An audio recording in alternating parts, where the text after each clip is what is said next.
for a few days. Good. One of the things that happens today is we think a lot. And it's fine, but if you've got a machine that's working non-stop, 24 hours, 7 days a week, and it's gone on for 20 years, 25 years, plus, that machine gets a little bit worn out. And so one of the things that happens here is when you come here, you slow down, and my hope is that the overthinking stops. But also you can carry some of the experiences you have here back home with yourself so that they become part of your natural timetable and your way of living, so that it's not just for a few days here that you experience that relaxation, but you're able to experience it at will, wherever it is you may be, whatever other things you're engaged in. And so, a few tips to share today. Well, the first question, what is conscious living? Animals live, human beings live, but conscious living is something that each one of us can experience. You often heard this word purpose. And I remember when we had a project in the 80s in which we asked people, what is purpose, what is vision, what are your values? Somebody from the corporate world told us, nobody's interested in vision and values and so on. And yet we had a fantastic response from across the world, around 120-something countries, which at that time, in the early 90s, represented every single country that had a population of over 1 million. And so people responded hugely. And a few years later, I noticed that every corporate entity had vision and purpose and values and mission as its statement. And of course, that's become the norm now. So I think spirituality sometimes is a little bit ahead of what's going to happen. And things move around in the ether and get picked up in different ways. But I want to talk a little bit first about purpose. It's a story you may have heard, but here goes. A man was walking along and he sees a few people working, and he stops and he asks the first person, "What are you doing?" And the man says, "I'm building a wall." "What are you doing it for?" And the man says, "I'm doing it for my bread and butter, so that I can live." Goes a few feet along further, and another man is doing the same job, same question, "What are you doing?" "I'm doing something so that I can take care of my family." And the vision has extended a little bit beyond just the self to taking in the family also, which is good. Goes a few feet further along, and again the same question, "What are you doing?" And the reply comes, "I'm building a cathedral." Same job, same task, but different levels of consciousness. One, just me and what I need on an external physical level. Another level, and it's what I do for others. Admittedly, it's a small circle, but it's for others. But then there's a higher purpose. I'm not just doing things for bread and butter for me or my family, but I'm doing something for the glory of God. And so the vision changes immediately. and the purpose is filled with a very different passion. And so yes, the purpose is not just the destiny, not just the destination, but the purpose is how I live my life each day. But also, if purpose is the destination, the direction in which I'm going in, fuel is my passion. Fuel powers the car that I'm driving. And so when I have passion, when I love something, when I want to do something, that's the motivation with which the engine is able to move, and I have the fuel with which to move forward. But it's purpose that will define where I'm going and what it is I would like to achieve. And so, what is the vision that I have for myself? What is the purpose that is guiding the direction of my life? Is it just simply 9-to-5 job or a little bit of overtime here and there? Or is it that I want each day of my life to be filled with meaning and significance?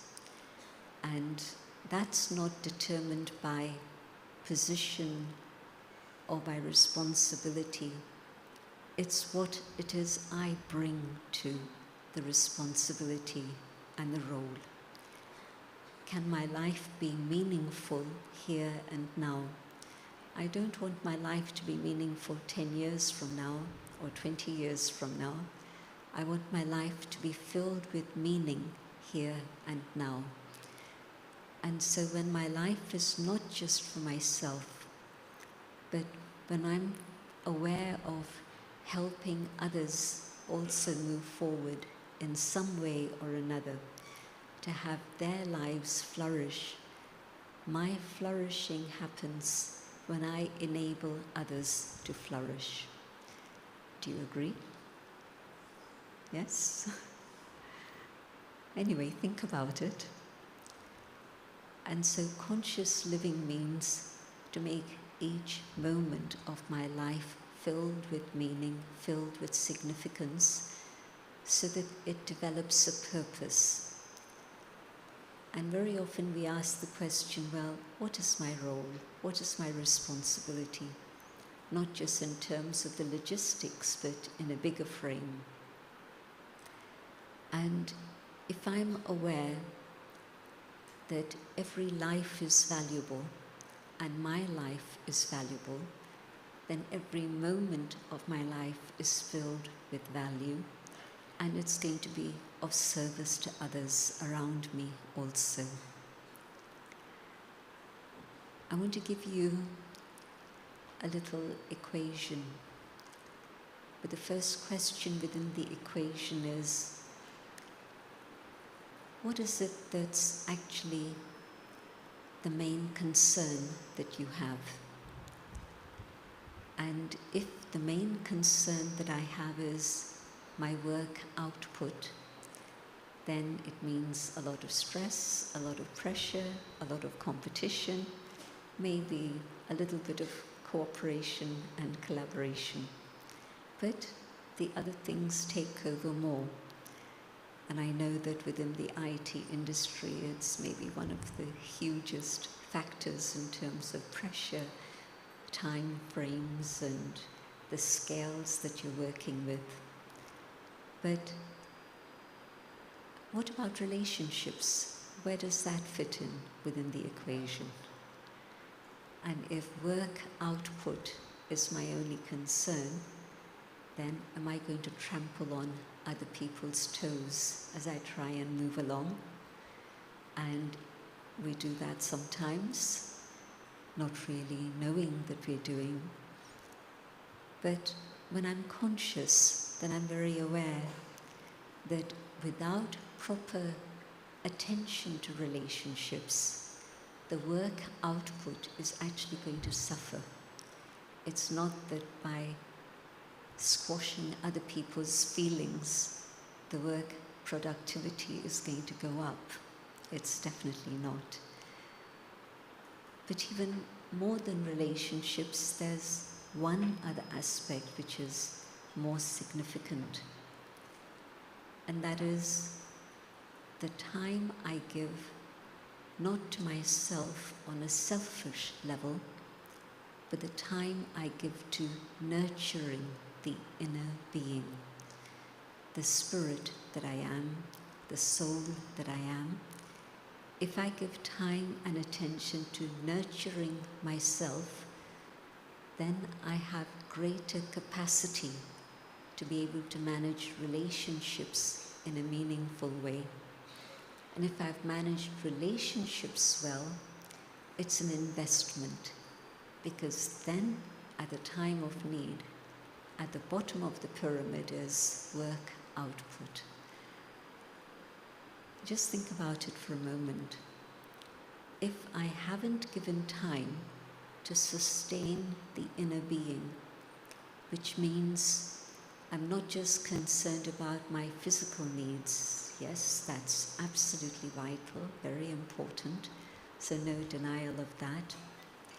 But moving the picture away from just physical health, there's also mental health, there's also emotional health, there's also spiritual health. And so conscious living means being aware of all of these aspects of my health. But looking at that first and foremost level, the level of my own inner health, the health of the being that I am, which means being able to nurture myself.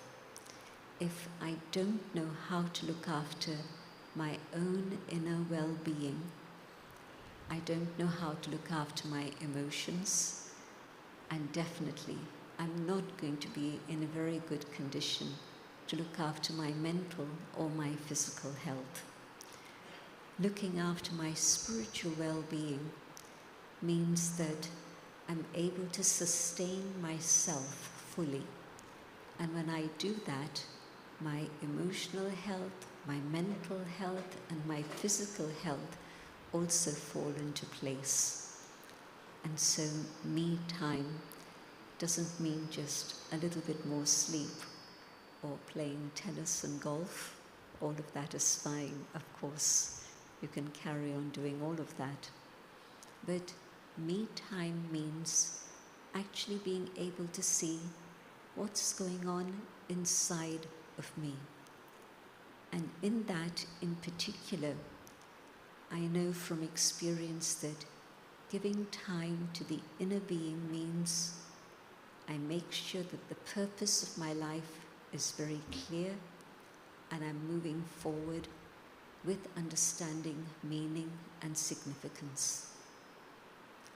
If I can take care of the inner being and make sure that there is inner capacity, inner strength, inner joy, inner peace, inner truth, then my emotional health is also going to be sustained, and I'm not going to be going through roller coasters of feelings and emotions that don't allow me to trust myself. And if I don't trust myself, is it possible to win the trust of others? And if I don't have the trust of others around me, and I don't trust them, what's the value of my life? What is the value and quality of my relationships? And how am I going to manage my work? It's not going to happen. So often I hear parents say that my first responsibility is to my children. Responsibility, agree. Able to respond in a timely way, in the right way to the demands of my family is absolutely vital. But if I'm not able to respond in an appropriate manner, I come home tired, exhausted. I forget that the children haven't seen me since last night. or maybe since early this morning, and I'm not able to give them my full focused attention, even just for half an hour, maybe even just for 15 minutes, I'm not fulfilling my responsibility to my children. Yes, maybe I'm working so hard that I give them a good education. Maybe I'm making sure that I have a home in the right neighborhood so that they have friends that they feel comfortable with. I'm doing all of that. But if I'm not fulfilling their needs, have you heard the story of a young boy who wrote to his father saying, "What do I need to do to make an appointment with you?" You've heard the story. And the father's a bit shocked. "Well, I'm at home. You don't need to make an appointment to see me." But the child isn't being given that time and attention that the soul needs at home. And so if a child grows up holding that in his heart, that when I needed my parent wasn't available for me, mother, father, either, both, or at a time of need, I had nobody I could turn to. It's a very sad situation. But that's the sort of situation that we've come to today. But if I've given attention to developing my own inner spiritual power and capacity, one of the first things that happens is that my ability to discern what the need of the other is heightened. Because I'm not just concerned about external things of a to-do list. To-do lists will never finish. There'll always be something more, something more, something more, something more to be done. But if I'm able to increase continually my own inner capacity of spiritual power, then what's happening is that in company with another, whether it's my children, my partner, my friends, my work colleagues, they say that the world functions not on what you know, but who you know. And I'm not talking about this in a cynical sense of being able to rub shoulders with the director of the company.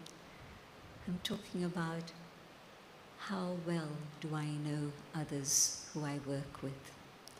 And if I know them well, I know them well because I've given them my focused attention.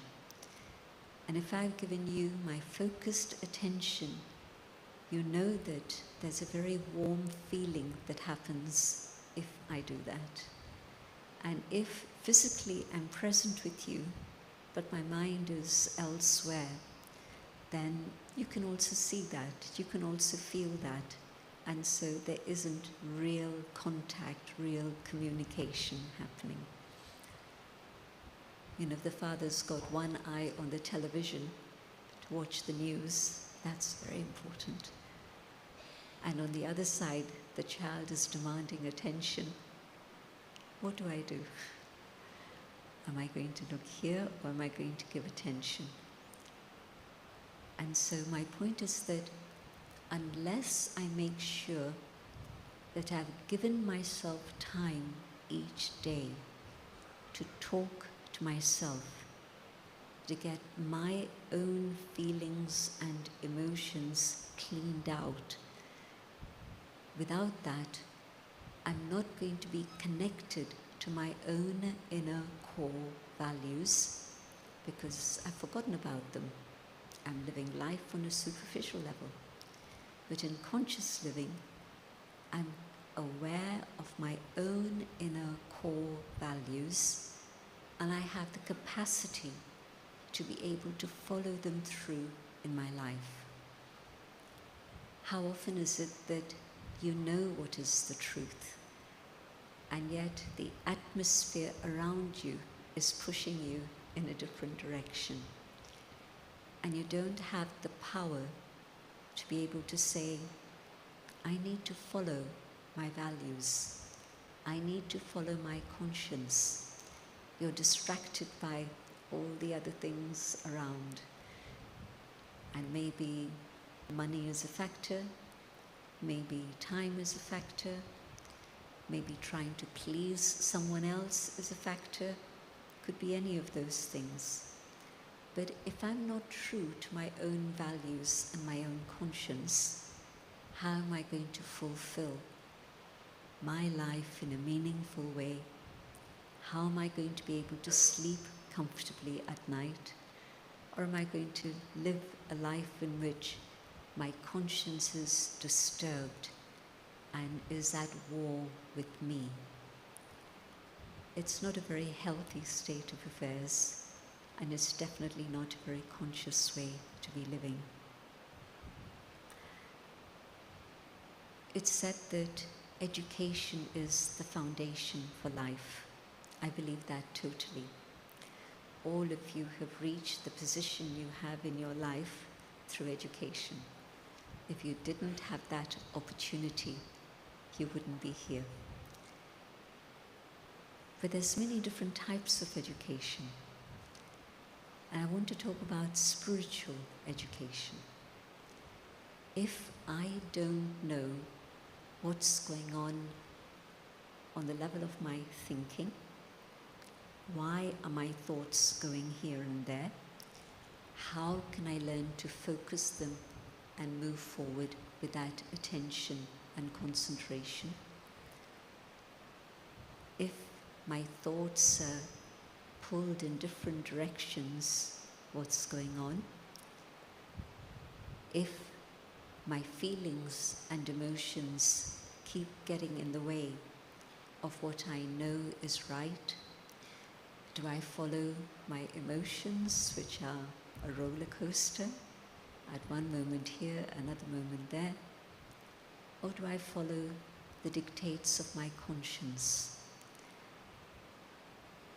If I haven't learned to have an inner dialogue with myself, my conscience speaking to my feelings able to speak to my conscience, the head and heart being able to come together. When we talk about the head, we're not talking about the physical space. We're talking about my inner capacity. And when we talk about heart, we're not just talking about the pumping machine here. We're talking about our feelings, our emotions.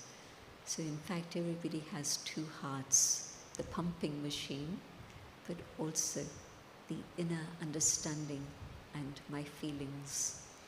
And so if I haven't learned to have a dialogue in here with myself, how often?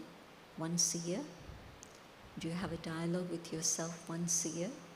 Maybe 31st December? Well, maybe you have a dialogue with yourself once a month. Who has a dialogue with themselves once a month? What about once a week? Sunday. Maybe Sunday is the day for an inner dialogue. Who has a dialogue with themselves every single day? Excellent. Well, I hope that by the time you're ready to leave this campus, everybody will have started having an inner dialogue. Because many of you do that already, but not everyone. And an inner dialogue is conscious living. Because then I'm reminding myself every day, preferably first thing in the morning. Time for myself at night is precious. Time for myself in the morning is essential. Which means sacrificing a little bit of sleep. But doing that is absolutely worthwhile when you see the results.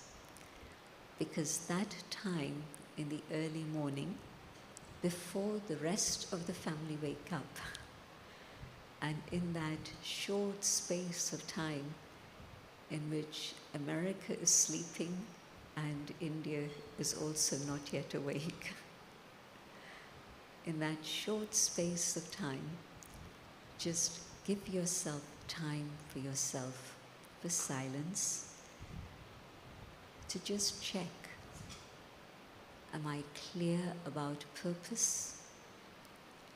Am I clear about my values? Am I able to align my lifestyle with my values? Whatever it is that's going on, am I able to manage that and yet still keep my head above water? And if not, I understand what I need to do. I need to give time to recharging my own inner battery. All of you carry a little gadget about this size, and it's either in your handbag or in your pocket, and you're never separated from it. But no matter how expensive this little gadget is, if you don't remember to recharge it, what's its value? Zero. And if you remember to recharge it, then yes, it'll do all the different tasks you expect of it. Same thing. If I haven't understood about recharging my own inner battery, I'm never going to be able to do the things that I need to do. I want to be calm, I want to be peaceful, I don't want to get angry, but I'm not able to manage. Old habits kick in, and the habit is stronger than my conscious will. And so recharging the inner battery through yoga, and I'm talking about not physical yoga, that has its own role and it's great, carry on with that. But I'm talking about the inner aspect of yoga. Yoga means union. Union with the source. Union with the supreme, the divine, whatever name you choose. But connecting with the powerhouse that's going to be able to give me power. If I try and plug in my phone here and there, I see a hole in the wall and I think, okay, let me try. If you see somebody doing that, you say, well, that's a bit silly, isn't it? The wall isn't going to give you any power for your phone. But where there's a proper socket, you fit it in and you make sure that it fits, it's not loose, and it's going to recharge. The inner connection of the awareness of this infinitesimal point of light that I am, connecting with the supreme, the source of light and love, and making sure that that connection is strong. I've made proper contact. The energy, the power that's going to flow to me is something I cannot get from you, or anyone, no matter how brilliant they may be. No matter how much our relationship is close, I cannot get that inner power on this level. I need to connect with the powerhouse. So giving time to yourself each day is absolutely vital. Not just to be able to survive in today's world, but to be able to thrive in today's world. And do you think things are going to get better in terms of the world situation in the next 2 years or so?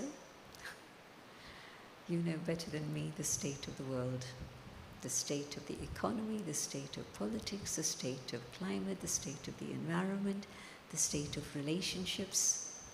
I saw a very interesting graph the other day, and it wasn't a static graph, it was very, very mobile. And it showed how 50 years ago, family was the most important. And today, and that figured to about, I think, 70% for people. family was the most important. And today, you know how much time we're giving to family? This is a general worldwide circulation figure, so it might not apply to you, but it gives you an indication of the way things are going. We give only 4% of our time to family currently. Does that work in how you see things in your life or in the world around you? So there's a big difference. And so if I'm giving time to myself and sorting things out in here and recharging my own inner battery, then relationships are going to be filled with not just respect and regard, but also empathy and compassion and consideration and cooperation. If I haven't sorted things out in here, what's going to be the quality of the interaction I have first thing in the morning with my family, next thing when I'm at work with my colleagues, next thing when I'm in the evening with my friends, the tone of my voice when I'm calm and feeling full inside is very different to the tone of my voice when I'm feeling frazzled and tired and exhausted, or even angry about something or another. And so often, the anger that we build up through the day, at work, there's a level of courtesy I have to maintain no matter what. Whatever I'm feeling inside, I have to keep it in. I can't lash out at the other. It's not going to work. I'll get thrown out. So I manage to keep my anger bottled up. I get home, what happens? I'm the master of my home. All the anger comes out. And the ones who are the victims are not the ones who have triggered all this, but they're the ones who actually get hit by that, emotionally or even worse sometimes. So I need to care for myself and be very aware of the quality of my mind, my feelings, my conscience, my personality. What's happened is that we get into habits. You know about habits? Once, I think about it. Second time, it sort of comes up. Third time, I can't restrain it anymore, and it's unleashed. And a habit starts, and the habit continues, maybe till the end of my lifetime. But maybe I can do something about it. Conscious living means to recognize what are the positive habits that I can continue to cultivate and nurture, and what are the negative habits that are causing me pain and causing pain to everyone else around me. Sometimes, yes, it's anger at injustice. Sometimes it's anger at something which is wrong. But sometimes it's just my habit to get angry. And a little trigger creates a huge reaction. If I had given time to myself in the morning, it would be a little bit different. How? Every morning, I would remind myself of my original state of being. The state of water originally is cool. Add heat to it, and the water can even burn you. It can scald you. Remove the external source of heat, and the water reverts to its original state of being. The dharma. Dharma is the state of being the natural state of being. And there's a lovely expression, Shanti mera swadharma. Peace is my original religion. Whatever are the religions that we've been born into, are the religions connected with the body. But the original religion of the inner being, the soul, is peace, is love, is truth, is joy, is purity. And when we diverge from those original qualities, which are our core values actually also, whatever other things we add on is a multiplication of the different values.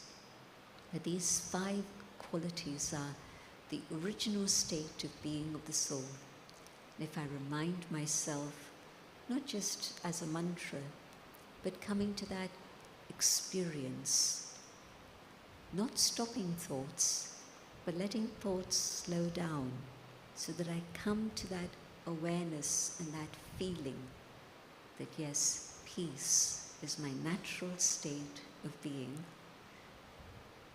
A few minutes of that experience means that certainly for the next hour, maybe 2 hours, that sense of peace stays with you. And if you were to take 1 minute every hour, on the hour, to remind yourself of this inner peace, which is your original state of being, would that make a difference? Definitely. Your reaction wouldn't be that spontaneous reaction to something that's being said or something that's being seen, but you just take that moment to go inside and feel that peace within, and your response is going to be a very different one. Without that inner charging of the battery and that experience of peace within, the reactivity continues. Action, reaction, action, reaction. When is it going to stop? It's not. It gets worse and worse and worse. But if action, a moment of pause, I connect with myself and I respond with peace, that cycle of action-reaction breaks. Not only is it healthy for me, but it's healthy for the atmosphere, it's healthy for everyone else around me, and it's going to create the right atmosphere in which, with relationships that are trustworthy, others trust me, I trust them, and we're able to work together in harmony. And the same applies at home. My family trusts me. If I keep exploding, the trust is lost because they don't know what sort of reaction to expect. But if I maintain that state of peace, peace isn't just passive, peace is active. I have to create it within myself. Then it's not just sitting back and waiting for things to happen. It's a state in which I consciously choose what my response is going to be. And even if something is wrong, my reaction to it isn't going to help the situation. Something is wrong, okay, hold it, calm and peace, and you deal with it later, not while the fire is raging. When the fire has calmed down a bit, then you can have a reasonable conversation with those involved and come to a clearer understanding of why and how and what next. But just lashing out, because that's my habit, is distressing for me and stressful for others also. And so that's just one example. And I took up anger because it's such a visible thing. There are other things that cause us trouble, our ego, our attachments, our desires, but they're more subtle. Ego may be not so subtle. Others can see it, I can't.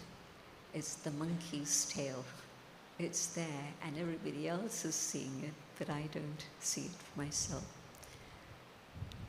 But the journey of spirituality, the journey of conscious living begins with making time for myself each morning and practicing that connection so that I always can draw the love, the truth, the joy that I need for myself from the source.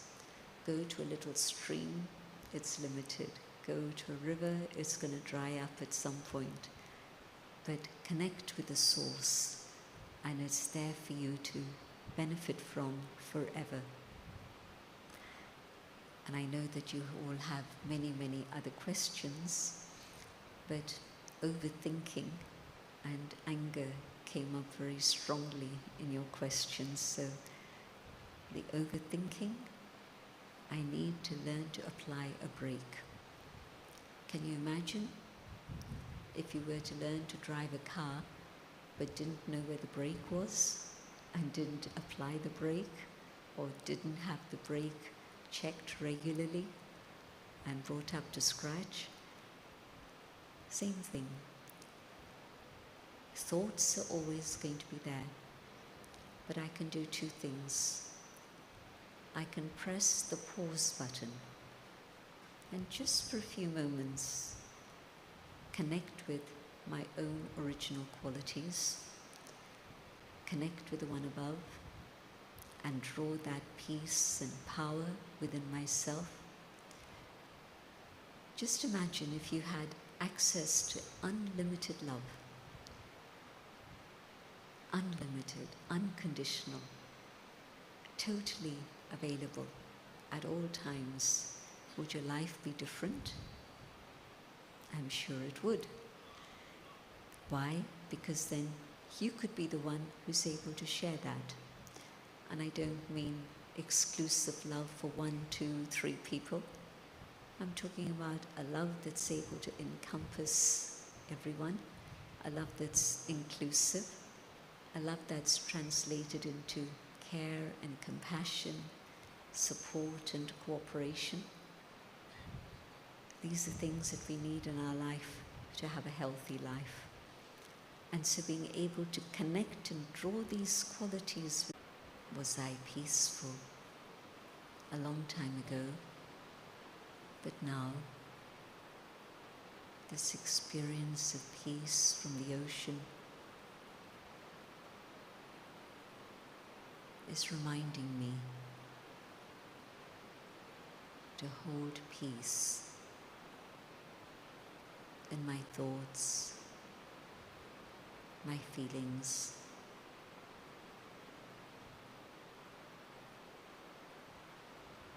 and my behavior.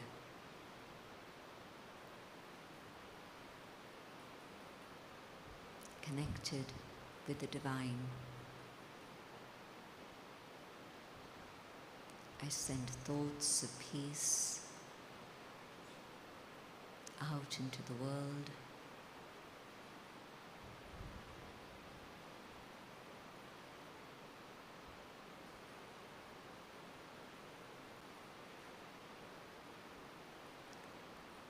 And these vibrations of peace teach souls who are searching and awaken the experience of peace within them.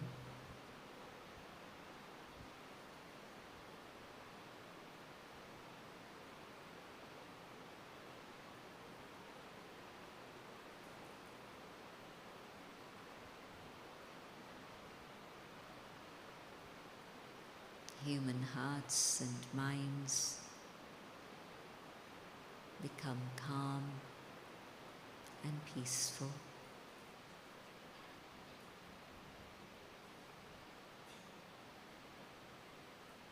And peace travels to the entire human family.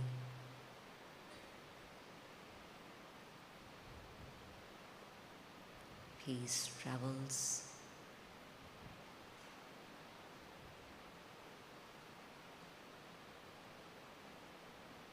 to all the corners of this planet.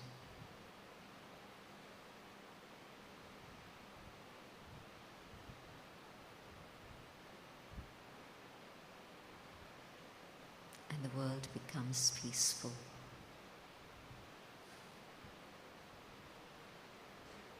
A world in which all forms of life are safe. A world in which nature receives these vibrations of peace and returns to harmony. I have benefited from nature and continue to enjoy that.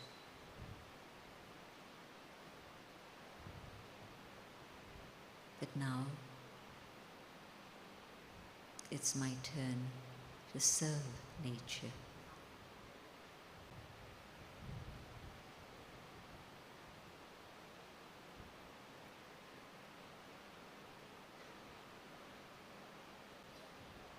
I see the whole planet and all the inhabitants become peaceful.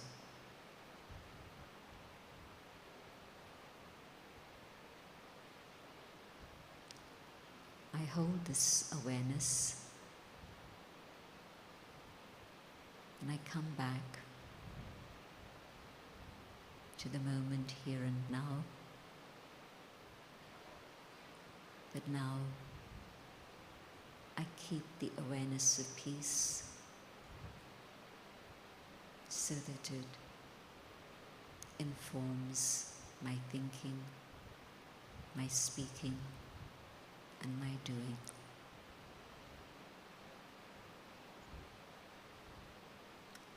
Om Shanti.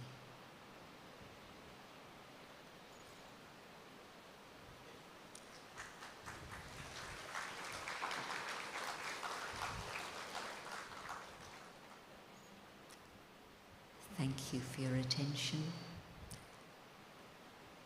Please give yourself the time that the soul needs so that your life can have meaning and purpose. And you do this consciously. Thank you.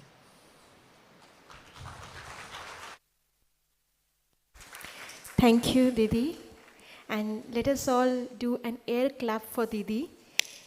Thank you, Didi, for enlightening this morning for us and telling us how each morning can be equally enlightening, how our relationships, our habits, our life, everything can take a new shape just by conscious living. Thanks a lot, Didi. And with this beautiful start through her angelic presence, now we move towards our next session. And as I already said, today, the whole day is the day to experience. To experience how transformation has already started. Do you feel it has already started within you? Yes? You have a question? Ji.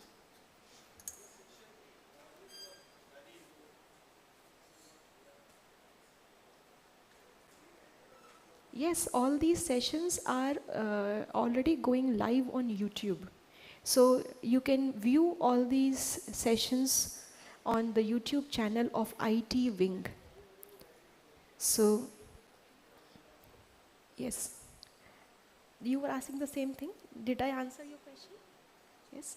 So you can go to YouTube and look for IT Wing official YouTube channel, and all these sessions right from the first one, and all these sessions are going on YouTube, they're going live. So later on also you can watch these videos, you can pass it on to others whom you think will be benefited through these inspirations. And as I already said, today is the day to experience. So we experience the transformation that has already begun in us, and how we can sustain this experience and make this an experience of each day, as Didi has said. And now, next we are going to experience the power of self-respect. In Hindi, we say swaman. We wait for other people to give us samman, but what if we can give ourselves a swaman? Respect ourselves. So, very shortly, we will begin with this session of self-respect, and then later on, we will have a short reflection after the session. That reflection will be based on what we think of ourselves and how we can raise our self-respect. Few of your questions were pending in the panel discussion we had yesterday, because we didn't have so much of time and your questions were overwhelming. So we thank all of you for penning down those questions. So we still have your questions, and we will have some time to answer your questions even today. And in the later half of the day, we will have a session to experience the power of silence. And let us all welcome a personality who needs no introduction, but still, to introduce him, it is like showing a lamp to the sun, because we have with us Suraj Bhaiji.